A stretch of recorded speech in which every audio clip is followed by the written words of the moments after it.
Everything has been provided that will make telephoning easy and pleasant. For marvelous indeed is the curative power of a chat with the folks at home.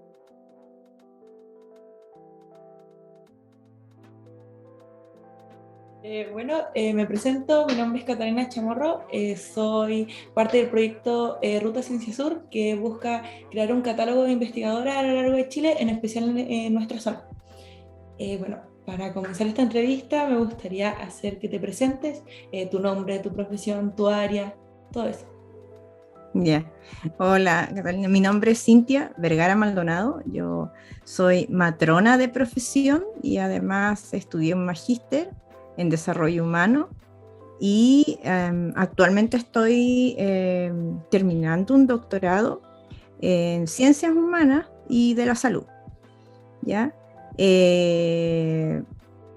Trabajo en la Universidad Austral de Chile en el Instituto de Salud Sexual y Reproductiva. Y allí soy académica, es decir, hago clases y también hago investigación. Soy directora de la comisión de investigación del instituto y a su vez también soy miembro de la comisión de género y diversidad de la vicerrectoría de investigación de la Universidad Austral. ¿Ya? Entonces, más o menos eso es como mi presentación. También puedo contar un poco de mi trayectoria, que es multidisciplinar en cuanto a que no solo me dedico al área de la matronería en sí, sino que también al área de las ciencias humanas, que implica estudiar el discurso y sobre todo los discursos en salud, en el análisis de los programas de salud, sobre todo en la forma en que la salud se haga más inclusiva. Además que mi idea es profundizar en que los programas de salud tengan perspectiva de género. Bueno, me parece súper interesante y por lo mismo me gustaría saber qué te inspiró a estar en el área de las ciencias, pensando que aún es como un área tabú en lo que es el sexo femenino, y más que nada, ¿por qué obstetra? ¿Por qué matrona? Bueno, si tú puedes pensar, la carrera de obstetricia es una carrera muy relacionada a las mujeres, ¿ya? Desde ahí tú puedes decir, esta carrera ya tiene un estereotipo. No obstante, nosotras podemos transformar esa carrera a realizarla de una manera más autónoma. Si bien yo ingresé a obstetricia y puericultura porque es una carrera que permite la profesión matrona ser más autónoma también dentro del ejercicio profesional. Además es una profesión que va muy conectada a la mujer y a la salud sexual y reproductiva, que son también temas tabú. Entonces desde allí, a pesar de ser una carrera generalmente que son mujeres las que estamos dentro, no puede determinar el sexo género, ese sistema no puede determinar lo que tú hagas dentro de la carrera. Es decir, no siempre una matrona va a ser un profesional para la salud materno-infantil. Ese paradigma ya se ha ido transformando y ya la matrona es un profesional para la salud sexual y reproductiva de todos y todes, ¿ya? Eso hace que nosotras como mujeres dentro de esa carrera podamos contribuir mucho desde una perspectiva de género. Por lo tanto, no siempre quedarse con que enfermería o obstetricia es solo para mujeres y por eso es sesgada, ¿no? También yo dentro de la carrera puedo irla transformando de manera tal de que yo como matrona pueda ir abriendo otros campos desde dentro. Y es lo que yo he hecho. Por ejemplo, tengo la línea de investigación de diversidad afectivo-sexual y de género. Y esa línea es la que se abrió en la carrera para que matronas y matronas puedan empezar a aprender a cómo atender dentro de la diversidad. Eso es súper importante porque uno hace un cambio dentro. Y por supuesto que es difícil investigar dentro de una carrera de mujeres, porque justamente hay un tabú que dice esta carrera es de mujer, es para ir al hospital, ¿cierto? Al consultorio, atender, es difícil que dentro de la carrera las mujeres se proyecten en investigación, que es como mirado más desde un punto de vista, desde un punto de vista un poco más masculino, es decir, es más difícil entrar a la ciencia, etcétera. Pero justamente lo que yo te comentaba, que uno al abrir temas dentro de una carrera de mujeres puede también generar las instancias para investigar, porque se hace preciso investigar en temas nuevos. Fue muy difícil encontrar como esa área que como que te complementaba, que te llenaba.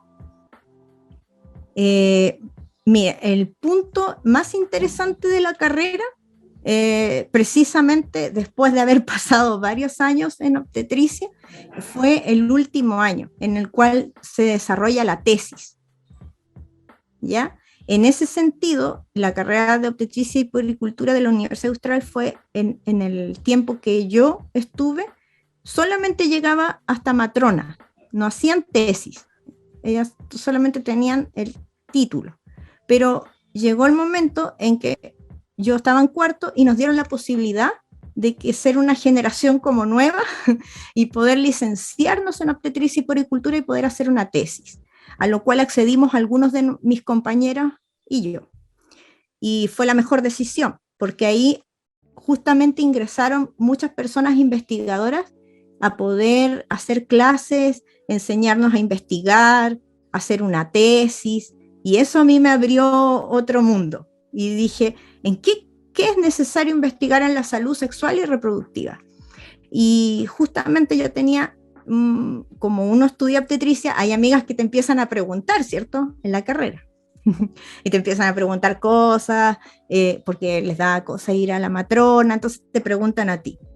Y yo tenía justamente muchas inquietudes acerca de cómo era la salud sexual en las diversidades sexuales. Y yo dije, ¿por qué no investigar esto que es tan necesario para mi carrera? Porque yo entendía que yo no tenía las respuestas para darle a esas personas. Y eso dije, para tener las respuestas, alguien tiene que atreverse a investigar. Entonces, cuando uno investiga desde un punto de vista para dar solución a un problema y para poder otorgar una mejor salud a un grupo que está excluido de la salud, entonces eso te da motivación. Y eso es lo que me motivó justamente a poder hacer mi tesis en la salud sexual de las mujeres lesbianas y cómo son atendidas en los servicios ginecobstétricos. Bueno, yo creo que a lo largo de Chile, y bueno, todo el país, toda Latinoamérica, tiene ese tabú como de enseñar como educación sexual, como heterosexual, y así. Entonces, ¿cómo calificaría esta área en Chile? ¿Cree como muy necesario el tener que salir del país o tener que abrir fronteras solo, o tener que derribar barreras solo para poder hablar del tema? Sí, como yo te comentaba,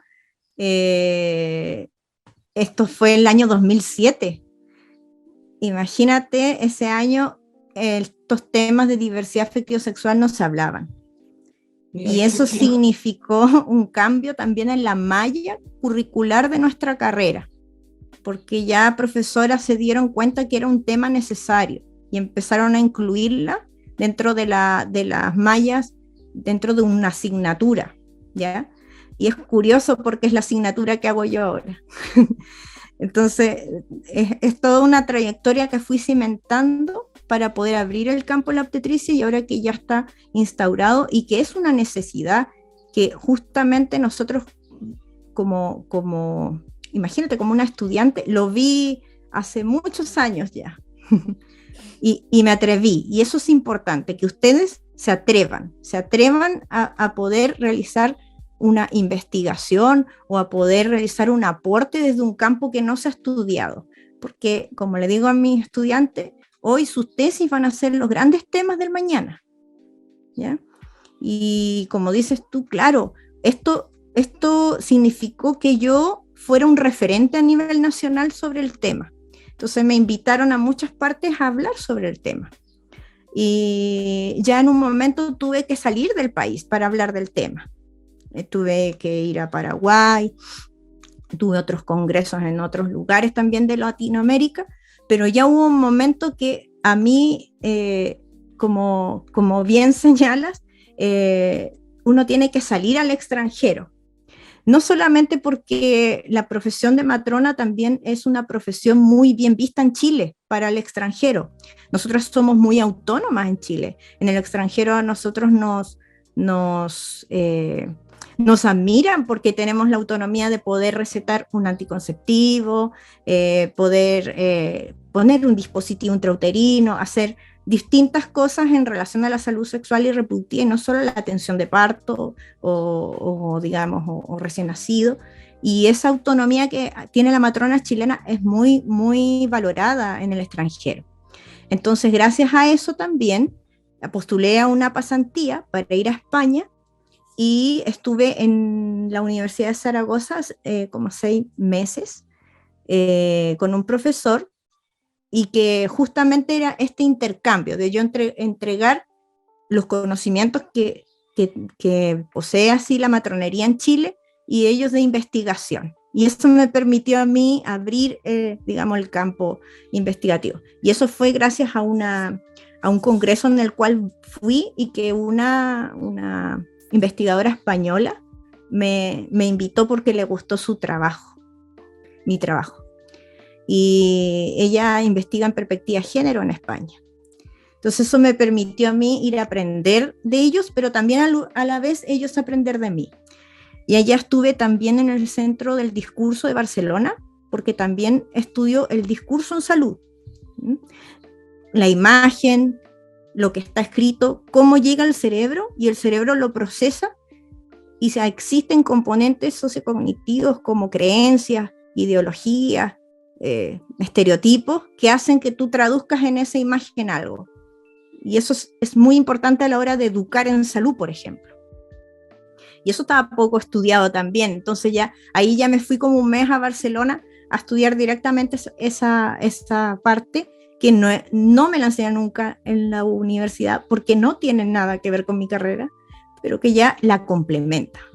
Por lo tanto, es súper importante ir al extranjero, complementar lo que uno aprende, pero también hay cosas muy buenas de Chile que uno puede llevar para allá.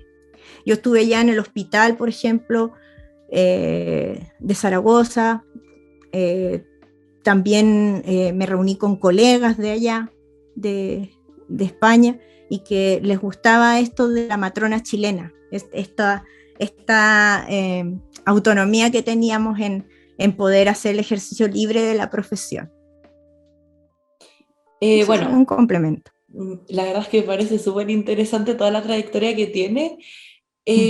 Ya desde que está en el área de la ciencia de la salud, cierto que la carrera de obstetricia tiene este lado que es vista como que es solamente para mujeres, pero que igual se incluye en el área de la ciencia y está presente en el área de las ciencias, donde sí existe una brecha de género muy grande con respecto a las mujeres. Entonces, desde que está en esta área, ¿ha visto un avance en el país? ¿Ha visto un retroceso con respecto a la brecha de género? Si lo podemos mirar desde un punto de vista estructural, hemos avanzado bastante. Ya no solo en mi carrera, sino que también en carreras netamente que son del corte masculino, donde han ingresado más mujeres. Eso ya es importante, pero estamos hablando de género. Y cuando hablamos de género ya es un espectro más grande. Muchas veces hablamos, cuando nos referimos a género, pensamos en sexo. Y dejamos de lado, ¿cierto?, que existen géneros que pueden ser masculino, femenino y no binarios también. Sí. Y ahí es cuando uno dice hay brecha de género aún, porque no existe un balance de los equipos, por ejemplo, cuando a la hora de las plantas directivas. Me refiero que cuando uno ingresa a una carrera en la universidad como académica, por ejemplo, suelen ser más académicas, pero a la hora de ir, digamos, subiendo de categoría, son mucho más menos las mujeres, y los hombres son los que más suben de categoría.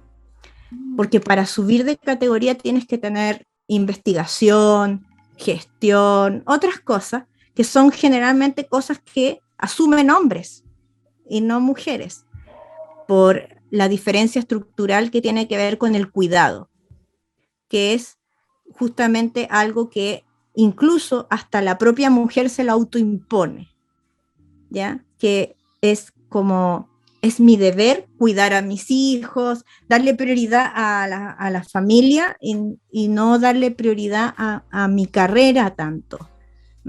Y ahí opera lo contrario en los hombres. Y que ellos se desligan un poco del tema del cuidado.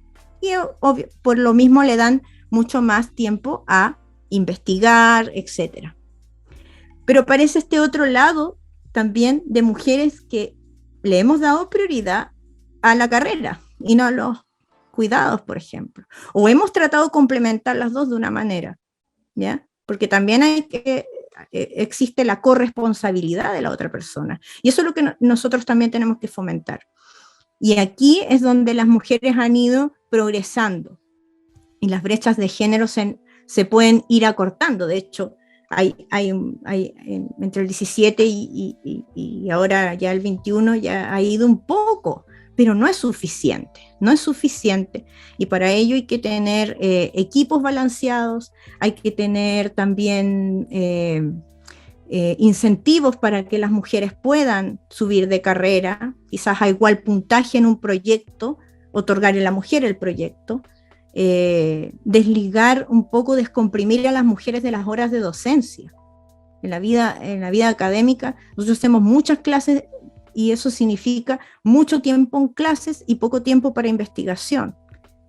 Y generalmente los cargos directivos los ocupan hombres, donde tienen un poco más de tiempo para investigación y menos clases, o un poco más de tiempo para gestión. Y se vuelve a repetir, y se vuelve a repetir el círculo. Entonces hay que ver esa posibilidad de que si bien existe una brecha de género, nosotras también irla traspasando, pero a su vez la estructura colocando ayudas para que justamente, por ejemplo, a la hora de elegir un cargo, quizás se privilegie una mujer en vez de un hombre, etc. Hay quienes están en contra de estas cuotas de género, ¿ya? Porque dicen, no, pero es como una deuda que hay con la mujer, porque la violencia es estructural. Es como que se entiende que por ser mujer tú vas a cuidar a tu mamá, a tu papá, o por ser mujer tú vas a cuidar a un niño, y esa va a ser tu prioridad. Entonces, mientras ese cambio cultural no sea diferente, entonces creo que las instituciones a nivel, digamos, ya micro, tienen que ir creando facilidades justamente para eso. Bueno, yo creo que en las entrevistas siempre se le pregunta, en especial a las mujeres, cuál es el problema con la brecha de género, cuál es el problema con todo esto, pero a mí me gustaría preguntar cuál podría ser alguna propuesta de solución frente como en primera persona con respecto al tema.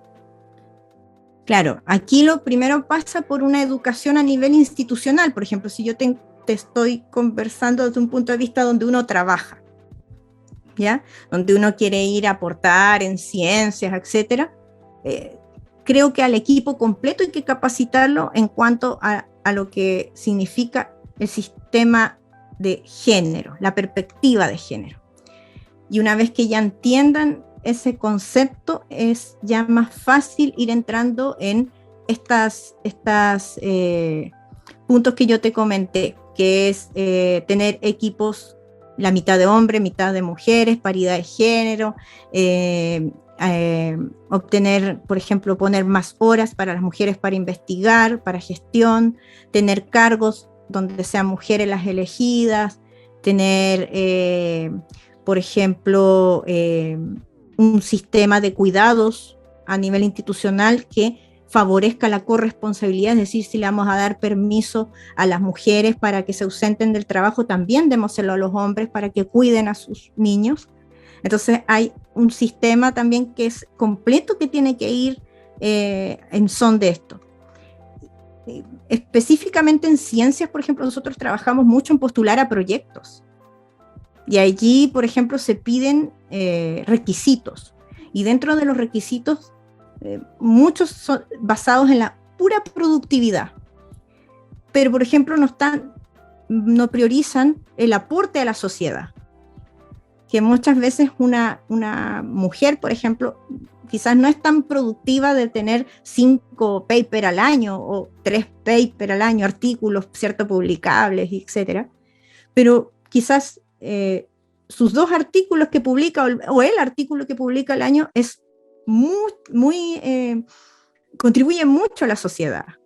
Entonces, ese tipo de puntaje se le debiese también entregar. Ver la ciencia desde otro punto de vista, no solamente desde la productividad en números, sino desde el contenido que está generando esa persona para asignarle, ¿cierto?, un financiamiento a su proyecto.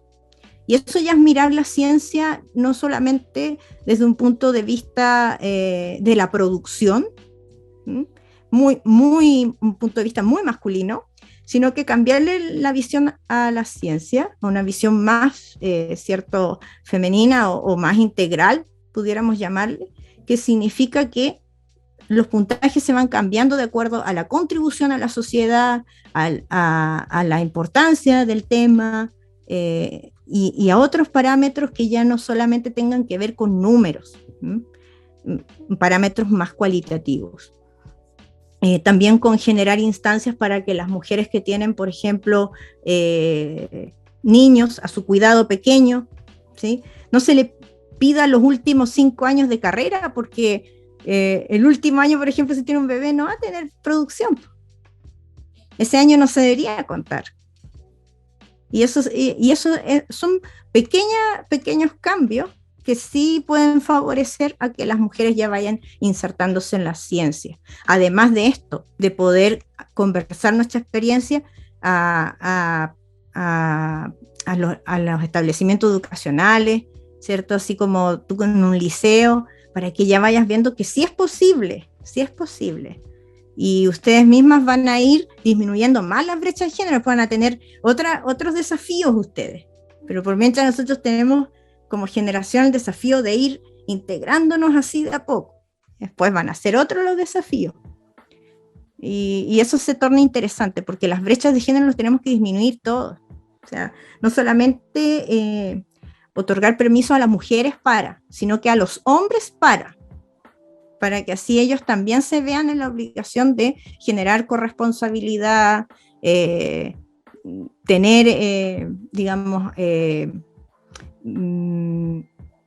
te voy a poner un ejemplo que es como de otro país, pero igual es interesante verlo. Cuando en otros países se da el postnatal igual para hombres y mujeres.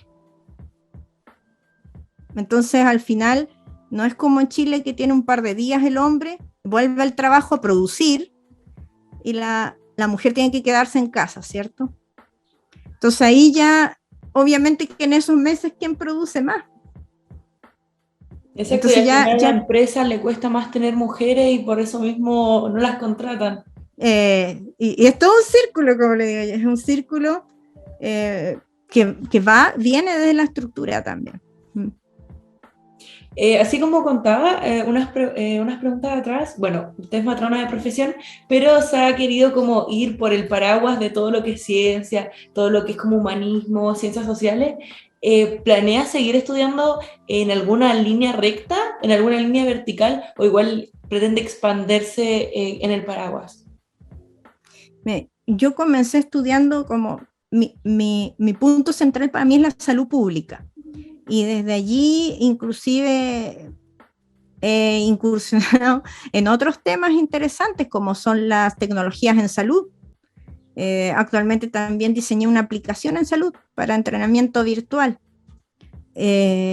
También, como comentaba, soy analista del discurso en salud. Estoy creando un método para analizar imagen en salud. Yo tengo muchas inquietudes aún. Y eso también es muy importante para una investigadora, porque significa que aún tengo muchas cosas que resolver en distintos puntos. Pero como dices, claro, las investigadoras siempre van decantando un tema en general, a un tema en la cual van a ir estudiando más profundo y que pueda atravesar los otros temas. Sí, yo tengo entendido cotutelar con Sevilla, que ya he cursado 3 meses allá, el doctorado de Ciencia de la Salud, y con una línea en perspectiva de género y determinantes sociales en salud. y justamente lo atraviesa todo, la salud pública. Así que mientras yo tenga inquietudes, quizás no voy a seguir abriendo los temas, pero sí los voy a ir desarrollando, porque eso significa que estamos vivos, que tenemos inquietudes por aportar en diferentes temas, ir creando equipos para que esos equipos a su vez se vayan haciendo cargo de esos temas. Pero siempre es bueno que una persona vaya innovándose, y cuando ya no me quede inquietud, quizás ahí me centraré en un tema nomás. Pero siempre hay que seguir estudiando. Bueno, ya frente a todo esto, yo creo que, bueno, para que el proyecto, la idea es saber un poco más de las científicas que están aquí, las investigadoras que están aquí mismo en el país, y cómo crear este catálogo para que no siempre se elijan a los mismos, si se escuche a veces a esas personas que no se quieren llamar para no complicarse, para no buscar gente nueva. Entonces, yo creo que ahora viene como la parte más importante de la entrevista, y es saber sobre investigación, sobre a qué se está dedicando ahora terminando, qué se ha dedicado todo este tiempo. Claro, recapitulando, sí, mucho más específico, mi tesis tiene que ver con la reconstrucción de los programas de salud en Chile, desde perspectivas multidisciplinarias. A mí lo que me gusta es la transdisciplina, no solamente que yo me nutra desde el área salud propiamente tal, sino que desde la lingüística, la psicología, las ciencias sociales, las ciencias políticas, y también, por supuesto, la medicina en sí. Entonces, mi idea es la transdisciplina, y en ese sentido es lo que me mueve dentro de la salud pública. Estoy aportando también a un proyecto, Anillos, que es con Temuco, y que justamente tiene una línea LGTB en ciencias sociales para ver las marginalidades que existen en los colectivos, y también aporto desde ahí. También estoy varios proyectos de vinculación. Uno de ellos ya lo terminé, relacionado a una guía afectivo-sexual con caricaturas, dibujos, y que la hice junto a Valdiversa. Y Valdiversa es una organización LGTBIQ+ de aquí, y por supuesto hicimos un trabajo investigativo con un método para obtener sus prioridades como organización, sus inquietudes, y en base a las inquietudes se realizó una guía afectivo-sexual con los cuidados que hay que tener para evitar infecciones de transmisión sexual, pero mucho más amplia, con todas las prácticas sexuales. Y es una guía formato que incluso está en la Biblioteca de Barcelona también, ¿ya? Y que está a nivel digital también, y que está siendo, digamos, distribuida dentro de la comunidad LGTB. Y también la idea es que esta guía esté disponible en los centros de atención primaria, por ejemplo, de la región, para que puedan, digamos, leer. Conjunto a eso, estoy haciendo también videos cápsulas pequeñas, cortas, que ahora es un segundo proyecto de investigación que estoy haciendo con Puerto Montt, donde ya no solamente estamos trabajando con Valdiversa de Valdivia, sino que con Mogalet, otra organización LGTB de Puerto Montt. Y ahí estamos haciendo cápsulas sobre prevención de VIH y prevención de ITS, pero con esta visión mucho más amplia. Y son cápsulas que van a ir por Instagram, por todos los medios, digamos, de redes sociales, justamente para llegar a las poblaciones que no han podido ser atendidas justamente por la pandemia, porque también la pandemia alejó a muchas poblaciones que ya tenían miedo a asistir a los centros de salud. Entonces, desde ese punto de vista, desde esas investigaciones me he generado capítulos de libro, ya he escrito, por ejemplo, sobre la salud sexual y reproductiva de los hombres, porque cuando uno habla de género tiene que ver con todo, con la salud, tanto de digamos, todo lo posible en cuanto a género, considerando lo no binario, pero también tiene que ver con la salud de los hombres, que es otro tema que en matronería no se aborda mucho. Entonces también eso significa, desde los proyectos, poder contribuir también a abrir, ¿cierto?, la profesión. Y también estoy justamente trabajando sobre vitamina D, también en gestante, que es un tema, ¿cierto?, súper importante desde la salud pública, porque en Chile no se entrega la vitamina D en los CEFAM, y hay mujeres de zonas muy extremas o mujeres que han venido, digamos, inmigrantes que tienen piel más oscura, que no absorben tanto la vitamina D y que están aquí digamos, en el sur de Chile. Imagínate el déficit de vitamina D que deben tener. Entonces, son grandes problemas donde yo trato de escribir, de impulsar a estudiantes a que investiguen, hacer tesis de eso. Y las tesis también significan las grandes investigaciones, como yo digo, del mañana. Entonces, por otro lado, estoy escribiendo mis propios artículos, también estoy en proyectos, pero también las tesis son otra fuente de investigación, uno como las dirige. Y bueno, estoy en muchas cosas. ¿Qué más te podría contar? Me parece maravilloso, la verdad, poder escuchar tantos proyectos.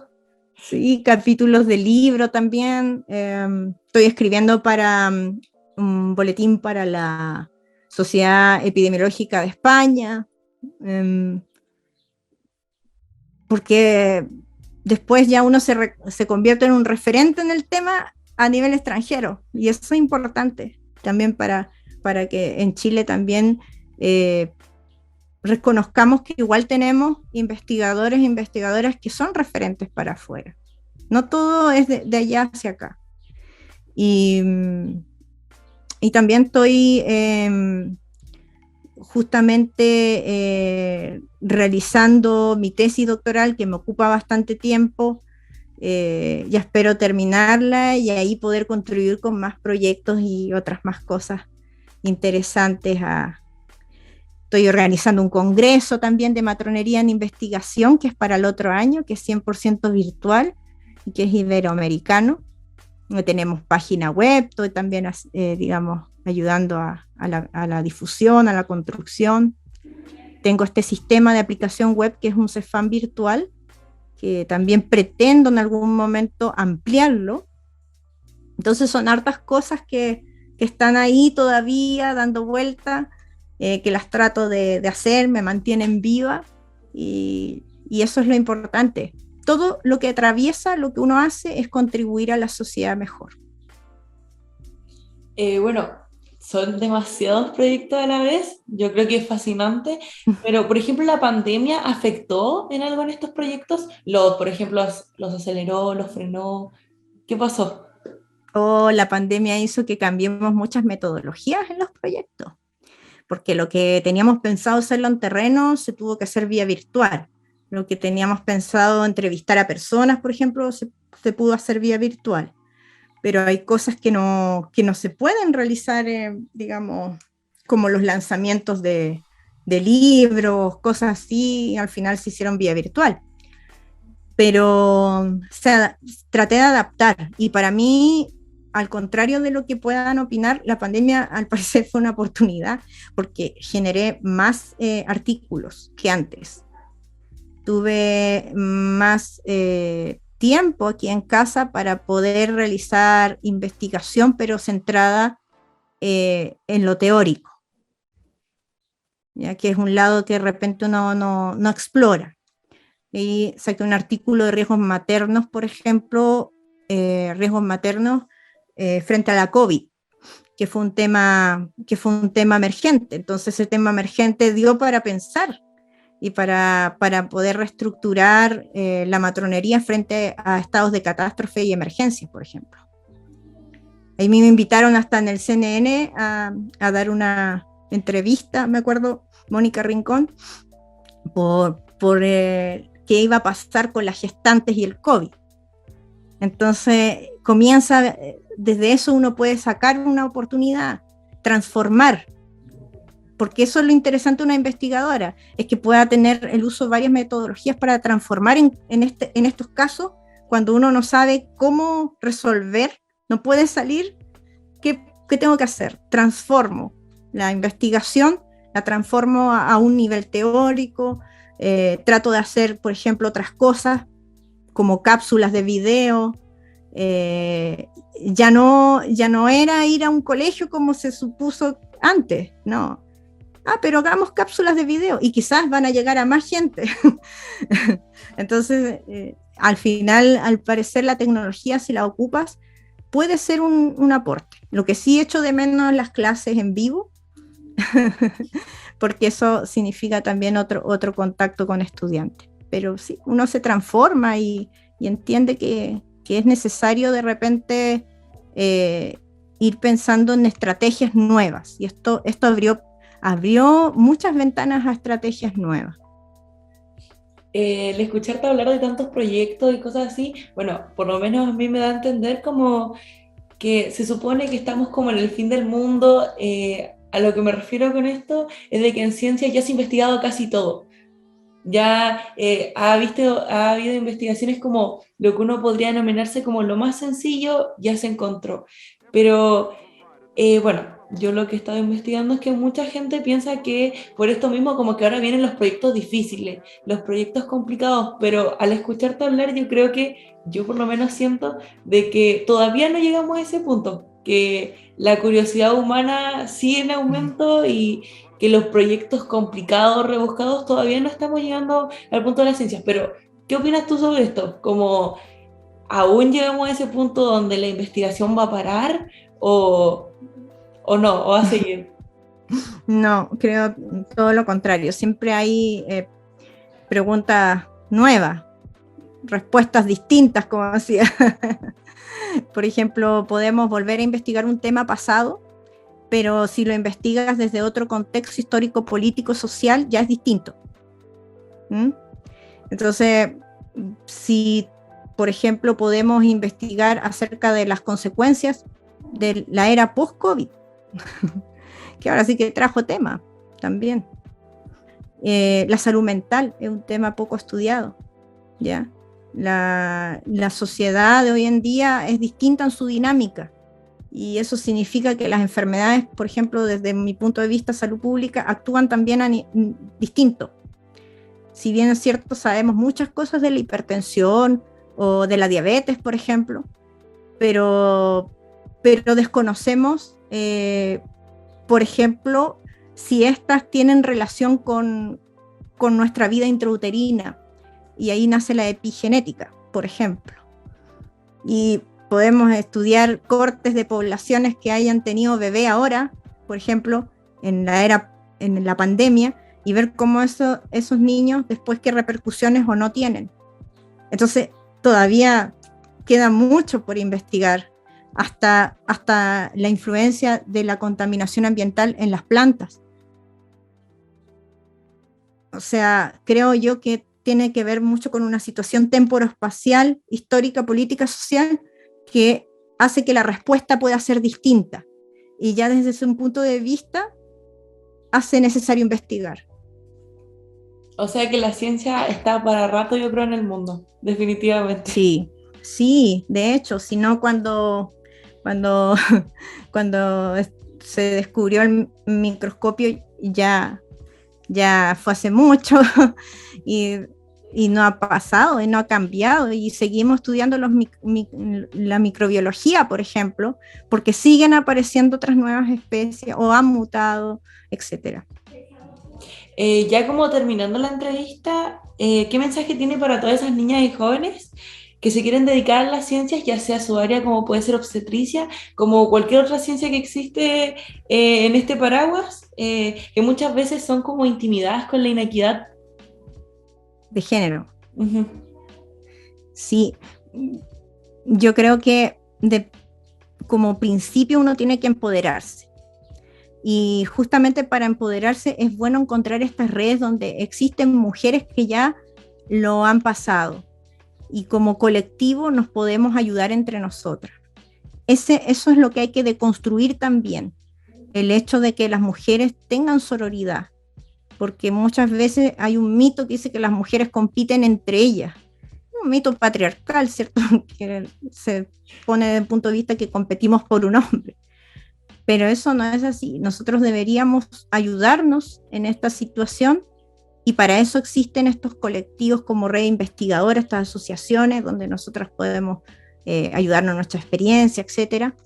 Y yo les diría que no le tengan miedo a la brecha de género, porque lo interesante justamente es eso, es poder contribuir a disminuir la brecha de género, que eso ya es una meta de vida. A nosotras nos tocó más difícil, a las anteriores mucho más, ¿ya? Mucho más. Nosotros vemos el clásico ejemplo de Marie Curie, pero hay muchas más que ni siquiera lograron pisar un laboratorio. Y nosotras ya hemos sorteado muchos otros obstáculos, a las que vienen les tiene que tocar sortear otros. Y eso es lo interesante de la vida. Así que no tengan miedo, porque cuando uno va logrando cosas, va sintiendo que esto sí valió la pena.